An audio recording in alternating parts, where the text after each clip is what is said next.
വിവിധ ആവശ്യങ്ങൾ ഉന്നയിച്ച് Kerala state service pensioners union Mathilakam block കമ്മിറ്റിയുടെ നേതൃത്വത്തിൽ ധർണ നടത്തി.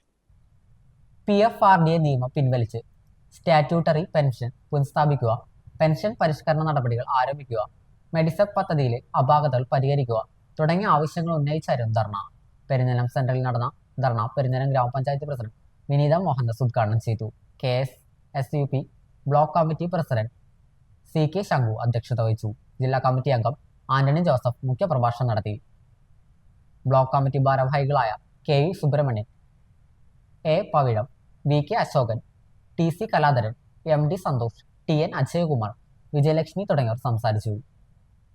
നമ്മുടെ കേരളത്തിൽ ഒട്ടാകെ ഇങ്ങനെ ഇരിക്കുന്നവരുടെ എണ്ണമൊന്ന് നമ്മൾ ആലോചിച്ചാൽ നിങ്ങളുടെ എല്ലാം ഈ ആവശ്യങ്ങൾ സർക്കാർ അറിയുമ്പോൾ ഇപ്പോൾ നമുക്കറിയാം, നമ്മുടെ സർക്കാരിനെ പറയുകയാണെങ്കിൽ സർക്കാർ വിവിധ മേഖലകളിൽ എല്ലാ മേഖലകളിലും ഇടപെട്ടുകൊണ്ട് നല്ല വികസന പ്രവർത്തനങ്ങൾ കാഴ്ചവെക്കുന്ന സർക്കാർ തന്നെയാണെങ്കിലും ഇവിടെ നേരത്തെ അധ്യക്ഷ പ്രസംഗത്തിൽ സൂചിപ്പിച്ച പോലെ കുറച്ച് പോരായ്മകളെല്ലാം ഉണ്ട്. നമുക്കെല്ലാം 100% ആയി നമുക്ക് എന്ന് പറയാനും കഴിയില്ല.